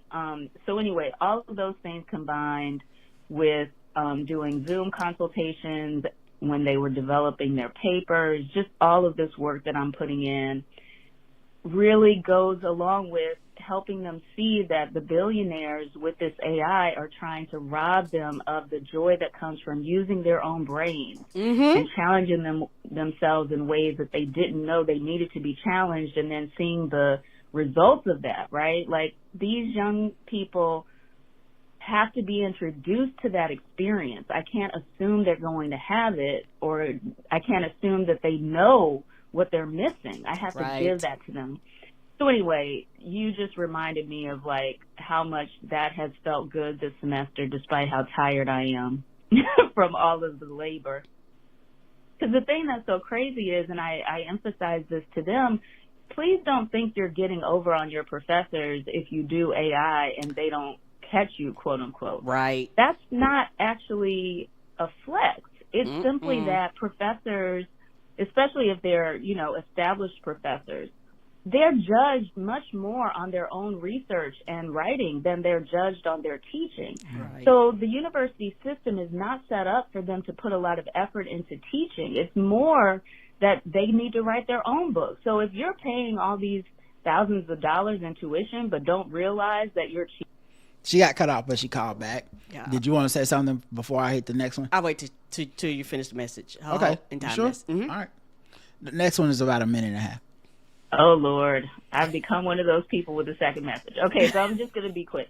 So what I was saying is, students who think that they're getting over by not doing their own work don't realize that their professors actually are judged more on their research and writing than they're judged on their teaching. So if you want to spend thousands of dollars in tuition and then not do your own work and make sure that you're getting out of your professors the experience that you should, that's kind of on you, because the university system is set up to give incentives to the professors to put less energy in their teaching and more energy in their research and writing. So I try to make all that clear to my students, because I was first generation and I didn't realize what the professors' incentives actually were, and most of them don't. So I try to be very upfront with that. But anyway, it really has been, exhausting, but also gratifying this semester to see what's happening with my students really buying in on this process of what happens if we really think in community and challenge each other in community and one-on-one. It's been lovely. So you reminded me of that. I'm sending y'all lots of good energy, and lots of good energy to the Black Guys Who Tips Nation. Catch y'all later. Thank you, Professor Caretha. Thank you. Karen, did you want to? I saw you write something down. You good, or you want me to go, or what? Oh yeah. I want to say something. I appreciate all that you do, because you work really, really hard, and we see you online and things like that. My biggest thing is that as somebody who struggled in college with comprehension, I appreciate you saying you do quizzes, and some of your quizzes are oral. I appreciate that, because I have always tested better orally on things than I did like that standardized A, B, C, D, or write it like type of thing. Like, there's some people, they just don't know that. And so one of my financing classes, what had happened was I would take the test, and I would be making like C's and D's like on the physical test. And so I was the type of student, I would go, when you do the office hours, I would go to the office hours and stuff like that. And I would went in class, very, very interactive, and I knew that I knew the material, if that makes sense.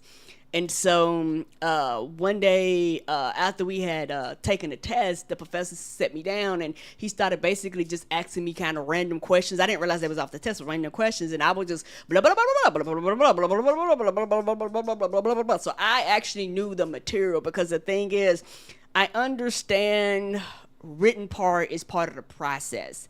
But what you're doing orally, you're actually giving students a chance, and you're actually getting to better understand how that student mind ticks. And so you can be like, okay, you understand what I'm doing, and when I ask you orally, you give me the answer. So you're actually giving a better way of kind of understanding if the students actually understand everything you're saying. Because with that same class, what I did, they gave like an assignment, and I think the assignment was like a huge percentage of like your grades or whatever. So what they did, I did so well on that, they took that and they made that my grade. I think I made like an A or something on that. It was like, he was like, this is the most comprehensive thing. It was like, I think he asked for like 10 pages. I gave him like 20 pages. I had gave him like all these stats and statistics. I like did a lot of research online and stuff like that. And so I want to say I appreciate that, because as somebody, like I said, that struggles with all the writing and all that type of stuff. And also I think that you actually are challenging children to critically think, because it's a lot of you. I've seen papers and studies about children coming in and they can't critically think, and a lot of professors are having a very hard time when they challenge the students to think on their own without being told. Like, no. Form your own individual opinion on something where you're not being led and you're not being influenced. That's very hard to do, because a lot of students, when they come, they've been influenced by religion, their parents, their family, like all these other things, and they hadn't really been allowed to actually form their own opinion and find out who they are, and get like a foundation in their own belief system, whatever it may turn out to be.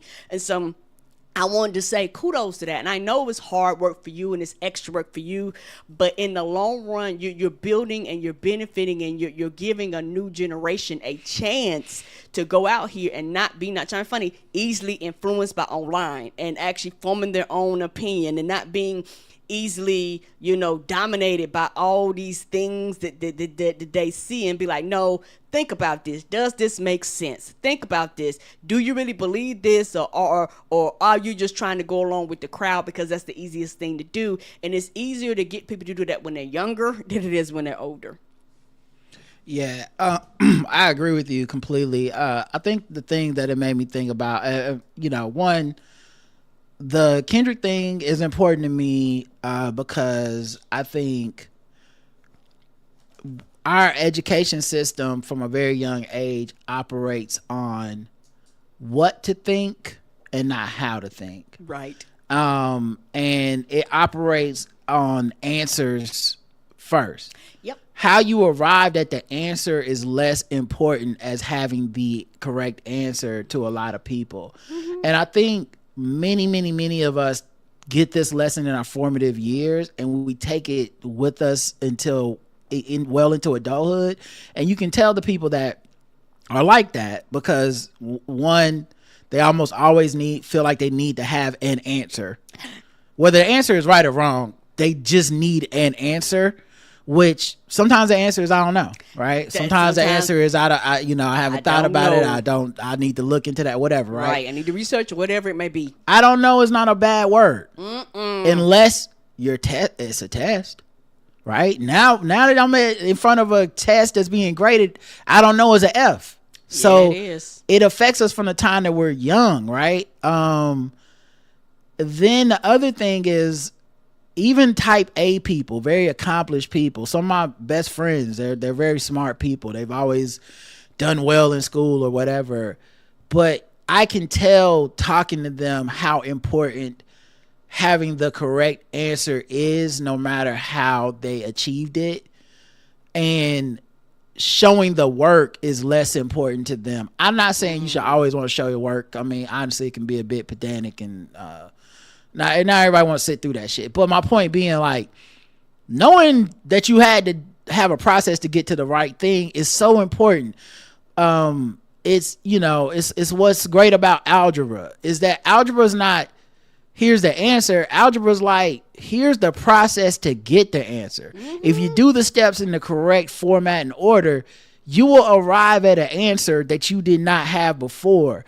But the process is the real thing you have to learn. You don't need to learn Like, you're not learning, like, when I see this number and this number, X is always 3. That's not what we want you to learn. We want you to know the variables can change, or whatever, but you will find that answer, that solution, because you know the process. College is very, very hard for people, because college is one you're paying for or you're accruing debt with. And so the pressure is different. Like, it's not like public school where it's like, okay, I'll do it until I get it right, or okay, it's not the end of the world, like I have to show up here tomorrow. College is like, hey man, you're not good at this and the bills are accruing, you need to go the fuck home. And so I think a lot of people kind of get into a scarcity mindset of like, hey man, I don't give a fuck if I've really learned this, or if I can get it from ChatGPT, or I can get it from Google. I just need to make sure that I'm passing this test, because this is now about value in my life and not about value to my life. Yes. Not about me edifying myself, becoming a better person. And people will cheat. And I'm not joking, man. Like, I'm not saying this even to pat myself on the back. I just didn't realize I was this big of an exception until, later in my life. I have never cheated on a test. Me either. Ever. I know that sound wild, y'all. I've never copied and pasted. If I didn't know, bitch, I didn't know. I've never copied and pasted a paper. I've never plagiarized anybody. Ever. For anything. I think when I got to school in college specifically, I realized, oh, this isn't just like a high school thing. I've had people cheat off of me. I actually got in trouble because a nigga cheated off of me without telling me. I was like, and then they tried to act like we was in it together. And it was on Latin class, and they pulled us out to the side. It's like, I know you're helping so and so. And I had to look at this lady and be like, now why the fuck would I do that? What's in it for me? Right. Like, you know me. I be in this class every day doing my Latin, learning this fucking dead language. Now, why the fuck would I allow somebody to cheat off of me where I get a bad grade if I get caught helping them cheat and I get nothing? Like, he ain't giving me no money. He ain't my friend. I'm just dumb now. You see me every day. I know you know I'm smarter than that. It was funny because I was only like in 10th grade. But the way I told her, she was like, you right. Because I was like, right, like, that's not even in my fucking nature. They had to think about it. I was like, you know her, right? Yeah, why would you do that? Like, I'm not saying it's a good thing, because I know most people would see that as a bad thing. You should have helped him. Even if he was my friend, I wouldn't have helped him. Same. I'm just not that kind of person. I'm not that friend. Don't call me when you need to bury a body or whatever. Nope. I'm just not that guy. So like, I'm like, you should have studied or whatever the fuck, man. But don't fuck my grade up because you fucked up. Now I gotta explain to my parents that I'm helping your dumb ass. No, man. The time for doing all this shit when we was studying the words and learning like what the difference between like pecunium is and this, that time was for the time before this. So anyway, I'm not saying it for a pat on the back. I'm just saying I really did believe because it's not like I got all A's all the time. Sometimes I got bad grades. How you do? Sometimes I failed a test because I really didn't do what I was supposed to do. There were times in college where I procrastinated or I didn't study. And man, the worst feeling in the world is getting up early to go to that class for the test you know you ain't do the shit for. I'm with you. But at no point did I like, nah, man, let me borrow your thing. It was always just like, I got to go ahead and stand on my own too. And the point is, I'm proud of it because I learned how to think. I didn't have the answers all the time. And every once in a while, I fuck around and do good on them tests. That's the real head tripper when I didn't study and I killed it. Right? Because I was like, I've done that before too. It was a shock to myself. Like, oh shit. I'm like, what? Like they get that grade back, like good job. I'm like, how? Now I do need to think about we need to study. what kind of class this is. But yeah, so I mean I actually had to start over my major because I went to school to be a computer major. And I think I've told the story on the show before, but it's been a long time. So I wanted to be a computer programming major because my dad's a computer programmer, and I just wanted to be like my dad. And I was like, my dad made a lot of money and he's successful, and that's a good life. So I go there, I'm gonna be a computer programmer. First semester is all bullshit, right? It's all introduction to this, that, or other. But I took one programming class and I didn't like it. I forget what grade I got, but I barely did good in it. And first semester no programming class. Second semester programming class. Y'all, I'm looking in this code, and coding is, you got to be meticulous. You need to be able to look at something and be like, this is a space, and then that's a comma, and this is a semicolon, but it should have been a colon, and now your whole fucking thing don't work. And you need to be able to stare at the screen, find that one thing out of a sheet of text, and that could be the difference between pass or fail, your programmer working, not working, all this shit. And the teacher was not very he was not a guy who did a lot of teaching. He was a guy who basically was like, here's what the program's supposed to look like, this is what it's supposed to do. Y'all bring it to me if y'all have any questions. And I always had questions, but it wasn't in the class. It would be like after hours, I got to come by his office. Right. And so I came by his office a couple times. And the reason I knew it wasn't going to work for me, both times I came by his office, he fixed my program and didn't show me what he did. Oh no. He just was like, oh no, it's the dash is here and the G goes here. And this should be if then. All right, there you go. I'm like, what? You didn't show me shit. I didn't learn anything. Right. And the first time I'm like, maybe he's busy. Second time I was like, oh no, this is a thing. And so I go to my other people in my class who've also never taken coding, and they're all doing fucking better than me. I'm spending hours in the lab. These motherfuckers are just killing it.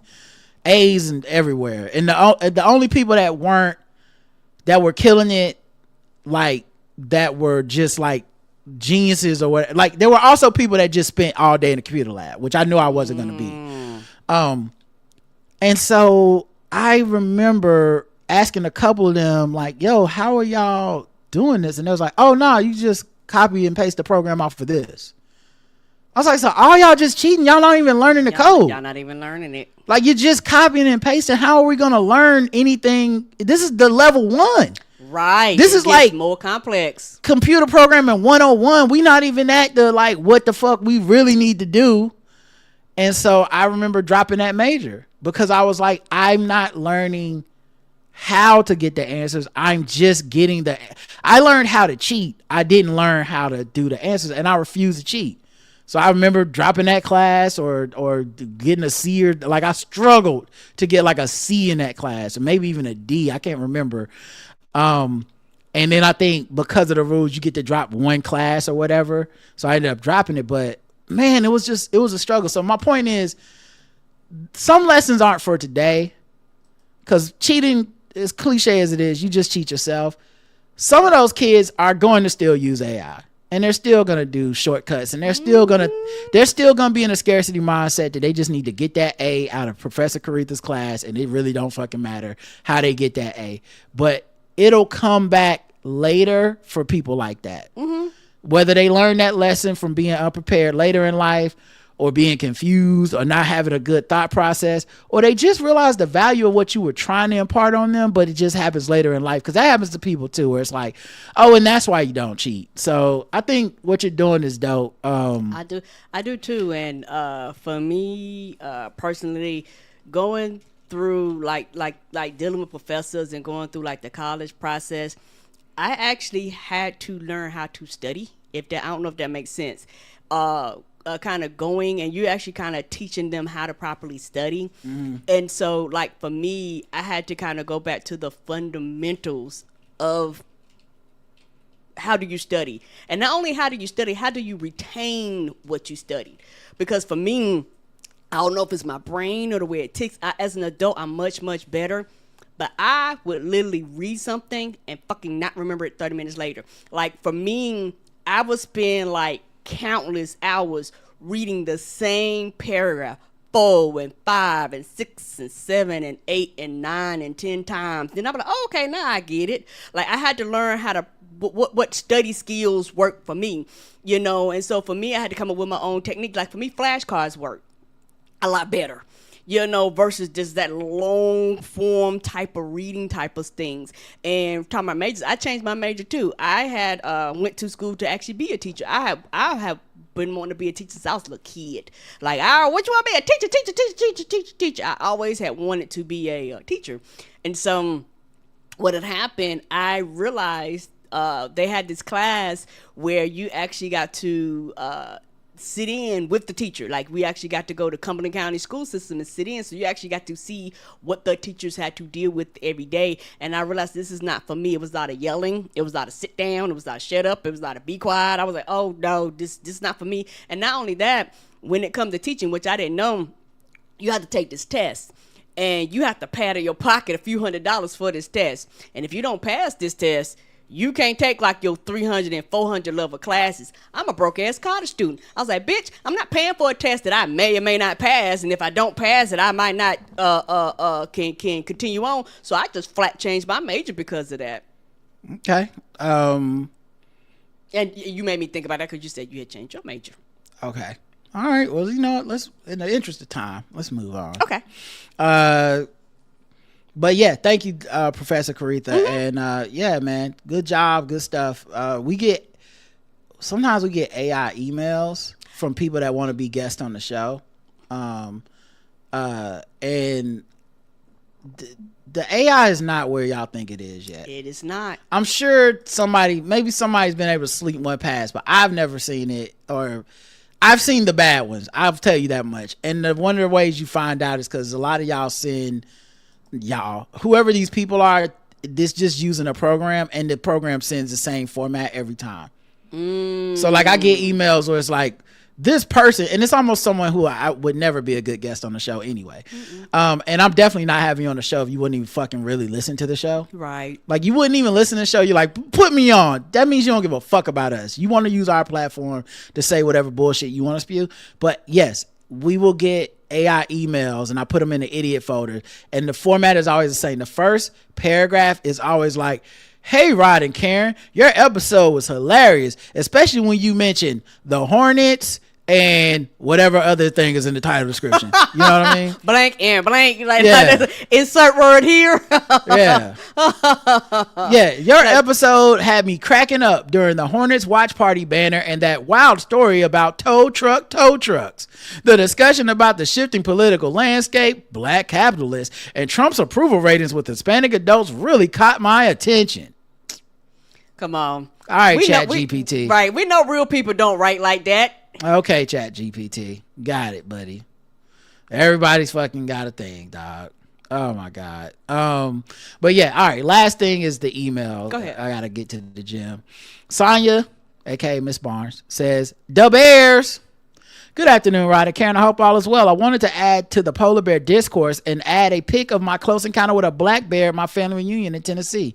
So that Friday night, my sister made dinner for everyone in the cabin. While cleaning up, she asked my son, whose birthday we were celebrating, to take the trash out. He took out the trash, but did not lock down the trash. On Saturday, my niece asked to borrow my keys to get something out of my car. She stepped out, immediately slammed the door. She said there were bears who were giving my sister a 5-star Yelp review on her spaghetti." Eventually they went away, but all that to say that what we did not do was try to take a selfie, but we did take a pic of one of the cubs feasting on last night's dinner below. Stay safely behind closed doors.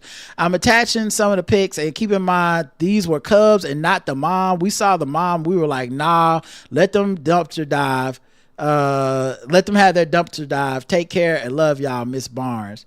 Yeah, and I'll pull up the picture for y'all to see. Bears are strong and shit. Y'all, you know, depending on how your house is set up, that glass, they bust on through that glass. They big enough, 1,600 pounds. They be like, fuck a door. Right. I'm trying to open this and so that y'all can see it. Let me see. Oh no, it's trying to make me download it. How can I just show everybody the picture? I'll have to blow it up. Okay, here we go. This is the picture that she sent. Boom. I'll just make it bigger. But that's a cub.